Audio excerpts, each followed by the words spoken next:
ছিল প্রভুপাদ একবার একটা গ্রামের মধ্যে দিয়ে যাচ্ছিলেন এবং প্রভুপাদের কিছু শিষ্যদের সাথে। তো হাঁটতে হাঁটতে যেতে যেতে ওই গ্রামের মধ্যে দিয়ে ছিল প্রভুপাদ ওনার ভক্তদেরকে বললেন, সেই সময় লোকনাথ স্বামী মহারাজ আরও অনেকজন ছিলেন এবং লোকনাথ মহারাজকে জিজ্ঞেস করলেন যে এই যে সেই সময় গাছে যে গ্রামের রাস্তা দিয়ে হাঁটছিলেন ছিল প্রভুপাদ, তো ওখানে একটা গাছ ছিল জাম গাছ। বাংলাতে জাম গাছ সবাই চেনে, কালো কালো এক ধরনের ফল, হিন্দিতে এটাকে বেরি বলে। তো এই জাম গাছের একটা গাছ ছিল এবং সেখানে অনেক জাম ঝুলছে। তো প্রভুপাদ বললেন, বাহ, বেশ সুন্দর জাম ঝুলছে। তো লোকনাথ স্বামী মহারাজ তখন প্রভুপাদকে বললেন যে প্রভুপাদ, এই গ্রামে এমন অনেক তপস্যা আছে, যোগী আছে, যে শুধুমাত্র তারা সারাদিন তপস্যা করে এবং তপস্যা করার পর এই শুধুমাত্র বেরি খেয়ে অর্থাৎ এই জাম খেয়ে তারা শুধুমাত্র জীবন ধারণ করে। প্রভুপাদ বললেন, বাহ, হ্যাঁ, এটা জানি, এটা একটা তপস্যাদের জীবন। প্রভুপাদ বললেন, আমাদেরও এটা শেখা উচিত। তোমরা যারা ইস্কনের মধ্যে রয়েছ, তোমাদেরকেও এটা শেখা উচিত। তোমাদের উচিত এই জঙ্গলে থাকা এবং জঙ্গলে থেকে জাম খাওয়া এবং মাঝে মাঝে গ্রামে এসে কিছু ভিক্ষা করে পেট ভরে এবং সারাদিন শুধুমাত্র জপ করে এবং সাধন ভোজন করা। প্রভুপাদ যখন এই কথাটা বললেন, প্রভুপাদের বাকি শিষ্যরা একে অপর দিকে তাকাতেই করছে। মানে হয় না, আমাদেরকে যদি হঠাৎ করে বলে যে 1 লক্ষ জপ করতে হবে ডেলি কোনো ইনস্ট্রাকশন, তো আমরা কী করবো? বাপরে, এই 16 মালা জপ করতে আমাদের দম বেরিয়ে যায়, তাই না? তো তাকাতাকি করলেন। তখন কোনো শিষ্য ছিল প্রভুপাদের এই কথাটাকে প্রভুপাদ মাঝে মাঝে এরকম নির্দেশ দিতেন হঠাৎ, কখনো চীনে যাও, কখনো রাশিয়ায় প্রচার করো। তো প্রভুপাদের পক্ষে সব কিছু সম্ভব ছিল, কিন্তু প্রভুপাদ স্থিতি অনুসারে প্রভুপাদ সেটাকে দিতেন। তো একটা শিষ্য ওই প্রভুপাদের কথাটাকে চেঞ্জ করার জন্য বললেন, না প্রভুপাদ, আমাদেরকে প্রচার করতে হবে, আমাদেরকে এসব ভেবে লাভ নেই, চলো আমরা ভালো করে প্রচার করি এবং আমরা কাজটা করি। প্রভুপাদ বললেন, না, ওটি হবে না, তোমাদেরকেও এটা শেখা উচিত। তোমাদের উচিত যে জঙ্গলে গিয়ে তপস্যা করে শুধুমাত্র জাম খেয়ে জীবন ধারণ করা এবং মাঝে মাঝে গ্রামে এসে কিছু ভিক্ষা টিক্ষা করে যা পাবে সেদিন হয়তো খাওয়া হলো এবং সারাদিন হরিনাম জপ করা উচিত। তো বাকি শিষ্যরা সব একে অপরের দিকে মুখে হাজির যে এটা কী করে পারবো, মানে আমাদের পক্ষে তো এটা সম্ভবই না। লোকনাথ স্বামী মহারাজ পাশে ছিলেন। লোকনাথ স্বামী মহারাজ কিন্তু এটা থেকে শুনে খুব খুশি হচ্ছিলেন। উনি খুব রাজি, প্রভুপাদ, হ্যাঁ প্রভুপাদ, এটা দারুণ হবে, এটা খুব ভালো হবে। তো কারণ লোকনাথ স্বামী মহারাজ সুরপ্রভু বলে ছিল প্রভুপাদের একজন শিষ্য সেই সময় ওখানে ছিল। উনি বলছেন যে লোকনাথ স্বামী মহারাজের প্রকৃতিটাই ছিল তপস্যার জীবন। তো উনি কখনো তপস্যা করতে ভয় পেতেন এবং প্রভুপাদ সেই জন্য লোকনাথ স্বামী মহারাজ পছন্দ করতেন।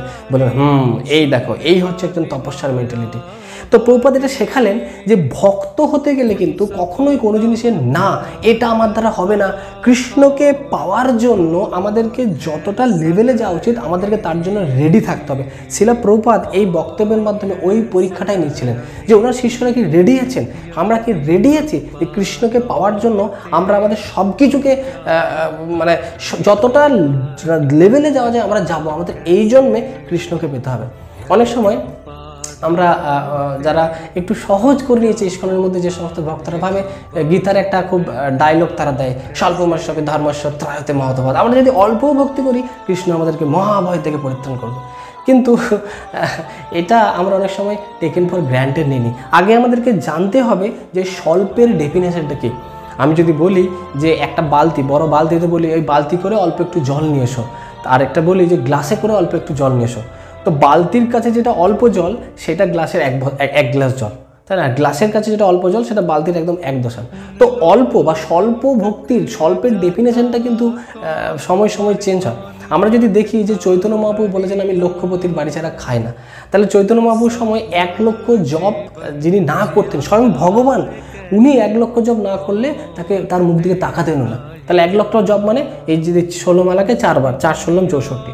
প্রভুপাদ আমাদেরকে 3টে অর্থাৎ 3 16 বাদ দিয়েছে, শুধু 16 মালা জপ দিয়েছেন। তাহলে এইটা কি স্বল্প নয়?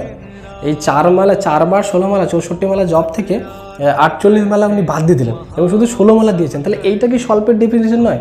সুতরাং প্রভুপাদ আমাদেরকে যেটা দিয়েছেন সেটাই স্বল্প এবং প্রভুপাদ করুণা পরবশ হয়ে আমাদেরকে অনেক সহজ করে দিয়েছেন এবং তিনি কথাও দিয়েছেন যে যদি তোমরা এগুলোকে সঠিকভাবে পালন করো আমি তোমাদেরকে ভাগবত ধাম নিয়ে যাব। কিন্তু আমরা অনেক সময় ভুলে যাই, যেমন আমরা ভাবি যে 4টে নিয়ম পালন করলেন, প্রভুপাদ বলেছেন ভাগবত ধাম নিয়ে যাবো, কিন্তু 4টে নিয়ম কি আদৌ আমরা সঠিকভাবে পালন করছি এইটা আমাদেরকে কিন্তু জানতে হবে। যেমন অহিংস, দয়া, 4টে নিয়মের মধ্যে দয়া। তো দয়া মানে কি? আমরা কাউকে কৃষ্ণকে দিতে পারছি না, এটাই কিন্তু অহিংসা হয়ে যাচ্ছে। আমরা যদি খুব সাটেল সেন্সে বিচার করি আমরা 4টে নিয়মও কিন্তু ভালোভাবে পালন করছি না।